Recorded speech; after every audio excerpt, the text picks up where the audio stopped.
Hello student, welcome to the fourth chapter of geography subject.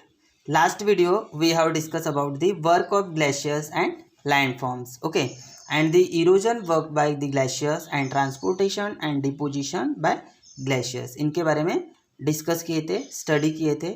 In this video we will discuss about the work of the wind and the landforms, okay.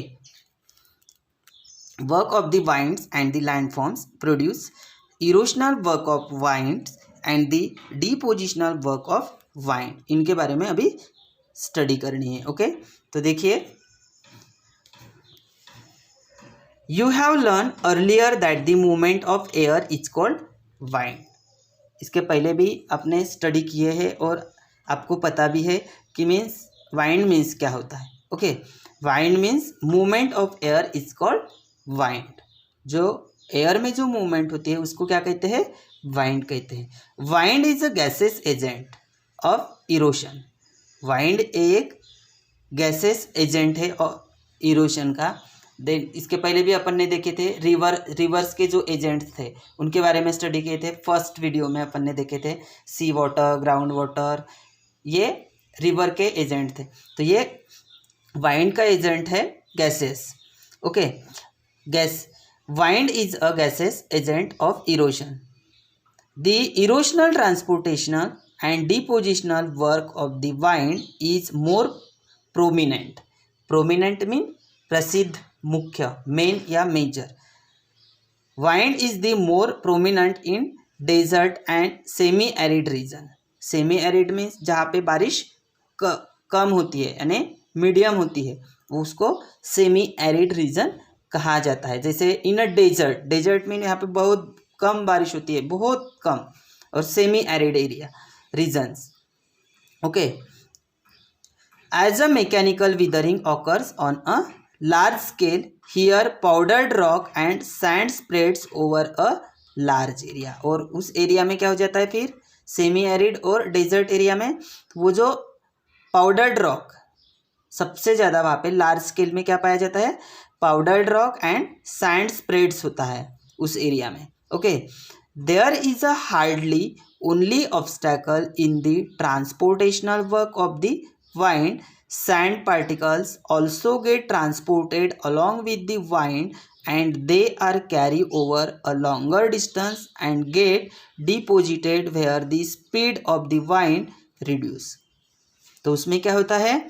There is a hardly and any obstacle. Okay, obstacle means बहुत बाधा आती है उसमें. Obstacle means बाधा, बहुत बाधा आती है उस जैसे डेजर्ट एरिया और सेमी एरिड रीजन्स में. क्यों? क्योंकि वहाँ पे सबसे ज़्यादा पाउडर्ड रॉक और सैंड स्प्रेड्स होता है. ओके, तो वो किस में बाधा आती है? ट्रांसपोर्टेशनल वर्क ऑफ द वाइंड. इसमें sand particle also get transported along the wind. तो वो सैंड पार्टिकल्स जो होते हैं तो वो क्या कहाँ से? वाइंड से ट्रांसपोर्ट होते हैं. Okay, and they are carried over the longer distance and get deposit where the speed of the wind reduce. जब उसकी वाइंड की स्पीड रिड्यूस होती है तो वो डिपोजिट करते हैं. Okay, in this way the wind does the work of erosion, transportation and deposition. Okay, next देखो erosional work of wind. Erosional work of wind. Wind carries small sand particles, small pebbles, etc. along with it. These particles cause erosion along rocks coming in the way due to friction. देखो अभी यहाँ पे wind carries small sand particles, small pebbles. Wind क्या क्या carry करती है? Sand particles, small pebbles etcetera, ये carry करते हैं. कौन? वाइंड. अलॉन्ग विथ इट, उसके साथ. दिस पार्टिकल कॉजेस इरोशन, उस पार्टिकल के साथ कॉजेस इरोजन्स, इरोजन के कॉजेस होते हैं. Along rocks coming in the way due to friction. क्योंकि फ्रिक्शन मीन्स घर्षण, तो वो रॉक्स का घर्षण होता है. घर्षण होने की वजह से वाइंड में उसके जो पार्टिकल्स है वो ब्लो होते हैं. Okay, this led to a formation of mushroom rocks. तो ये कौन से रॉक्स में होते हैं? ये जो फ्रिक्शंस, ये देखो, this lead to a formation of mushroom rocks. Okay, deflation, hollows, yardangs etcetera, see figure 4.3. ये जो, तो ये जो रॉक्स के हैं, तो ये रॉक्स के यार्डंग्स, ये जो रॉक्स जो फिगर है वो yardangs. The rock is eroded into alternating rises and furrow. Okay, means कि ये जो रॉक है यार्डंग्स, तो इसके दो टाइप्स, हार्ड रॉक और सॉफ्ट रॉक होता है. जो मीन्स कि ऐसे दो पार्ट्स होते हैं उस रॉक के, यार्डंग्स के, हार्ड और सॉफ्ट रॉक में उसको पाए जाते हैं. ओके, देन नेक्स्ट है depositional work of wind. Next point is depositional work of wind. देखो, sand particles that blow with the wind and the different shape and size. Okay, depositional work and of winds में क्या होता है, sand particles that blow means झटका या आघात, shock जिसको बोलते हैं. Sand particles that blow with the wind are of the different shape and size. तो उन्हीं के वजह से, ब्लो होने की वजह से, झटका या आघात, शॉक होने की वजह से वाइंड्स में वो रॉक्स के क्या हो जाते हैं, डिफरेंट शेप एंड साइज हो जाते हैं. ओके, वो टूटने की वजह से, फ्रिक्शन होने की वजह से, और वो वाइंड से चले जाते हैं और एक जगह पे डिपोजिशन हो जाता है उनका. Okay, those particles which are very fine, और वो जो पार्टिकल जो सेपरेट हो जाते हैं, तो वो particles very fine are carry over longer distance while the larger ones get transported to shorter distance only. और ये जो वाइंड से जो पार्टिकल, जो फाइन पार्टिकल है, वो carry over larger distance while the larger ones get transported to shorter distance. Short distance में उसको ट्रांसपोर्ट किए जाते हैं. Okay, these sand particles get deposited in desert and semi arid climates. ये जो वेरी फाइन जो पार्टिकल्स है उसको डेजर्ट, कहाँ पे डिपोजिट किया जाता है, deposited desert and semi arid climates में. ओके, क्योंकि वहाँ पे बारिश होती ही नहीं है, बहुत कम. As a result specific landforms are form, sand dunes, barchans, seifs, ripple marks, loess plain etcetera are the form by wind deposition. तो ये वाइंड डिपोजिशन से ये जो रॉक्स है इसके ऊपर कॉजेस होते हैं, जैसे सैंड ड्यून से, बरखान से, सैप से, रिपल मार्क से, लूस प्लेन से etcetera are the form by wind deposition. इस रॉक पे वाइंड डिपोजिशन होता है. ओके, तो बरखान मीन्स क्या होता है, देखो, बरखान स्तूप एक प्रकार का बानु का स्तूप है. ओके, जिनकी आकृति अर्धचंद्राकार होती है. बरखान की आकृति कैसे होती है, अर्धचंद्राकार होती है, और अक्सर समूह में पाए जाते हैं. बरखान की ऊंचाई 9 से 30 मीटर तक, ओके, और 30 to 98 फीट तक एवं चौड़ाई, यदि इनके आधार के पास पवन की दिशाओं के लंबवत नापी जाए 370 मीटर और 1 to 210 फीट तक हो सकती है. ओके, बरखान की. ओके, देन नेक्स्ट देखो,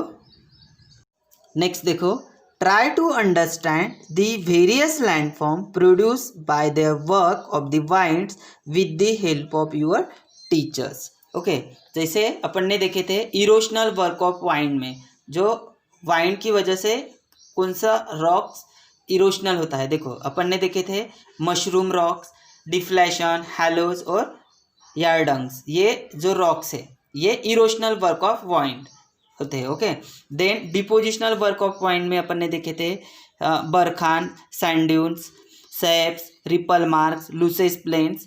ये depositional work of wind. Okay, तो यही आपको एग्जाम्पल्स उनके जैसे इरोशनल वर्क ऑफ वाइंड और डिपोजिशनल वर्क ऑफ वाइंड, ये जो पिक्चर दिए हुए हैं इस पिक्चर में आपको देखकर आपको ब्लैंक बॉक्स में आपको लिखना है उनका वर्क या फंक्शन क्या है। जैसे मशरूम रॉक है, मशरूम रॉक का जो फंक्शन है वर्क है erosion of wind, erosion of wind. Okay, then next है sand dunes. Okay, sand dunes ये जो है डिपोजिशनल वर्क ऑफ वाइंड करता है। ओके, देखो मशरूम रॉक, मशरूम रॉक्स की जो ये जो स्ट्रक्चर है ये ऐसी होती है मशरूम रॉक्स की स्ट्रक्चर। नेक्स्ट ये here we have seen sand dunes, barchans जिसको बरखान्स बोले जाते हैं, तो ये है बरखान्स। ओके, ये एक स्तूप के जैसा होता है। ओके, नेक्स्ट है रिपल मार्क्स, ये है ripple marks. Okay, ripple marks, ripple marks का भी फंक्शन डिपोजिशनल वर्क है। ओके, नेक्स्ट पिक्चर देखो सैप, सैंड माउंड्स। ओके, तो इसका जो ब्लैंक बॉक्स में आपको इसका वर्क लिखना है। सैप की स्ट्रक्चर ऐसी होती है। देन यार्डंग्स, ये जो यार्डंग्स जो रॉक है उसकी स्ट्रक्चर पिक्चर में शो की है, उसका वर्क आपको यहाँ पे लिखना है। Then next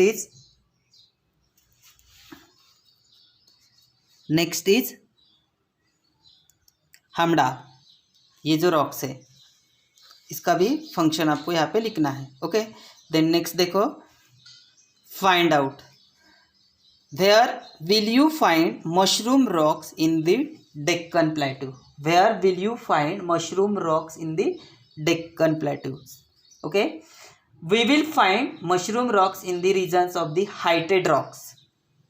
okay, heighted rocks in the state of Maharashtra, Karnataka and Telangana in the Deccan plateau. Maharashtra, Karnataka और तेलंगाना, यहाँ पे हाइटेड रॉक सबसे ज़्यादा पाए जाते हैं। ओके, स्टेट में mushroom rocks. Okay, then next, can you find the work of wind near coastal areas, can you find the work of the wind near coastal areas में जो वाइंड जो work करती है।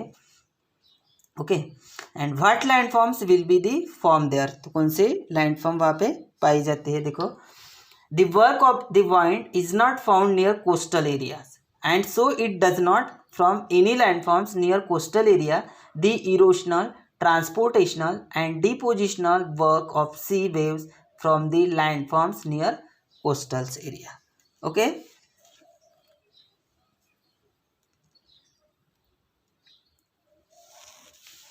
नेक्स्ट देखो इस picture में क्या करना है, right the names of the landforms, right the names of the landforms with which of the following diagrams are associated.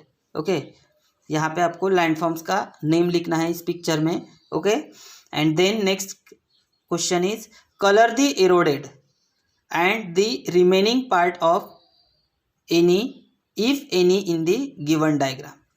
जो इरोडेड जो पार्ट है उसको कलर करना है and the remaining part if any in the given diagrams. Okay, thank you.